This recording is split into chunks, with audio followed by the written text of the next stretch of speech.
Is the Bible scientifically accurate? Today, we're diving into a topic that sparks a lot of discussion: the intersection of faith and science. Specifically, we're going to explore some fascinating instances where the Bible, a collection of ancient texts, seems to describe scientific principles that were only discovered thousands of years later. Now, this isn't about proving one thing or another, but about appreciating the incredible depth and wisdom found within its pages. So, grab a cup of tea, get comfortable, and let's explore this together. First, let's talk about the Earth. For centuries, people believed the Earth was flat and held up by something, maybe giant pillars or a massive turtle. But listen to this verse from the book of Job, chapter 26, verse 7.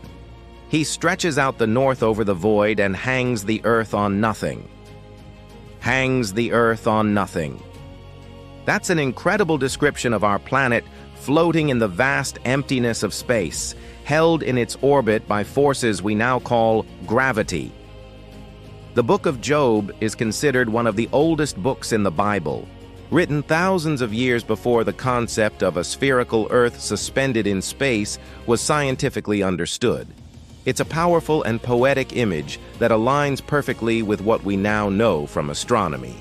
Then there's the shape of the earth. In Isaiah chapter 40, verse 22, we read, "It is he who sits above the circle of the earth." The Hebrew word used here, chug, can be translated as circle or sphere. This suggests a round, three-dimensional shape, not a flat disk. This was written around 700 BC, long before Greek philosophers like Pythagoras, and later, Aristotle proposed a spherical earth. And centuries before, Ferdinand Magellan's expedition circumnavigated the globe, providing definitive proof. It's remarkable to find this concept described in such ancient writing. Let's move from the cosmos to our own planet and its life-sustaining systems. Have you ever heard of the water cycle? Evaporation, condensation, precipitation. It's something we learn in elementary school. But this complex process is beautifully described in several parts of the Bible. In Ecclesiastes chapter 1, verse 7, it says, "All the rivers flow into the sea, yet the sea is never full.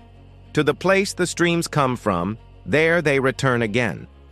This perfectly illustrates the continuous cyclical nature of water. Furthermore, Job 36:27-28 gives even more detail. He draws up the drops of water, which distill as rain to the streams. The clouds pour down their moisture and abundant showers fall on mankind. This describes evaporation, drawing up drops of water, and condensation and precipitation, distilling as rain from the clouds. It's a scientifically sound description of the hydrologic cycle, penned thousands of years ago. Now let's talk about something vital for all life: the atmosphere. We know that air has weight. It exerts pressure on everything. This concept wasn't fully understood until the 17th century by scientists like Evangelista Torricelli. Yet again, we turn to the book of Job, chapter 28, verse 25, which says God established a weight for the wind and apportioned the waters by measure. The idea that wind or air in motion has weight is a profound scientific statement. To find this documented in a text thousands of years old is frankly mind-blowing. It suggests a level of understanding about the physical world that was far ahead of its time. Let's shift our focus from physics to biology and health. The Bible, particularly the book of Leviticus, lays out extensive laws regarding sanitation and hygiene. These laws were given to the Israelites as they wandered in the desert. For example, Leviticus details instructions for quarantining individuals with infectious diseases and for purifying contaminated objects. It even mandates washing with running water for cleansing. Most strikingly, it includes commands for dealing with human waste, instructing that it be buried outside the camp. In a time when sanitation was non-existent in most cultures, and waste was often just thrown into the streets, these practices would have dramatically reduced the spread of diseases like cholera and dysentery. These are basic principles of public health that we take for granted today, but they were revolutionary for their time and saved countless lives. It wasn't until the 19th century, with the work of scientists like Louis Pasteur and Joseph Lister, that the germ theory of disease was established, scientifically validating these ancient biblical practices. And here's another one that's incredibly specific: the importance of blood. Leviticus 17:11 states, "For the life of the flesh is in the blood." For millennia, this was understood in a spiritual or metaphorical sense. But today, we know this is a literal, biological fact. Blood is the river of life in our bodies. It transports oxygen and essential nutrients to every cell, removes waste products, carries hormones, and contains the components of our immune system that fight off infection. Until the 17th century, the common medical practice was bloodletting, based on the erroneous belief that sickness was caused by an imbalance of humors in the blood. This often did more harm than good. The simple, direct statement in Leviticus that the life is in the blood is a profound medical truth that modern science has fully affirmed. Let's look at oceanography. The existence of paths, or currents in the sea, is a relatively recent discovery. Matthew Fontaine Maury, a 19th century officer in the U.S. Navy who is considered the father of modern oceanography, was a devout reader of the Bible. He was intrigued by Psalm 8, verse 8, which speaks of the birds in the sky and the fish in the sea, all that swim the paths of the seas. Maury reasoned that if the Bible spoke of paths of the seas, then they must exist. He dedicated his life to finding them, and through meticulous research of old ship logs, he charted the major ocean wind and current patterns. His work revolutionized naval travel and trade, shortening voyages by weeks. It all started with a clue he found in a psalm written nearly 3,000 years earlier. The universe itself also gets a mention. For a long time, the prevailing scientific view was that the universe was static and eternal. However, the Bible begins with a powerful and clear statement: "In the beginning, God created the heavens and the earth." This implies a definite starting point, a moment of creation. This lines up with the modern cosmological understanding known as the Big Bang Theory, which posits that the universe had a beginning from a single point and has been expanding ever since.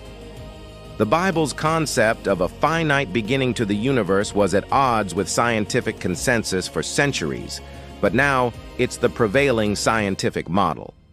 Similarly, the concept of the universe expanding is hinted at in Scripture. Throughout the Old Testament, in books like Isaiah, Jeremiah, and Zechariah, we find passages that describe God as stretching out the heavens. For example, Isaiah 42:5 says, "God created the heavens and stretched them out." This imagery of an expanding, stretching fabric is a surprisingly accurate analogy for what astronomers now observe. Galaxies are moving away from us, and the very fabric of space-time is expanding. Again, it's a concept that modern science only confirmed in the 20th century. So what do we make of all this? From the Earth hanging on nothing and its circular shape to the water cycle, the weight of air life-saving sanitation laws, the life-giving properties of blood, the paths of the seas, and even the very beginning and expansion of the universe, the Bible contains statements that seem to be remarkably prescient. It's important to remember that the Bible is primarily a book about God's relationship with humanity. It's not a science textbook. Its purpose is spiritual guidance, not scientific explanation.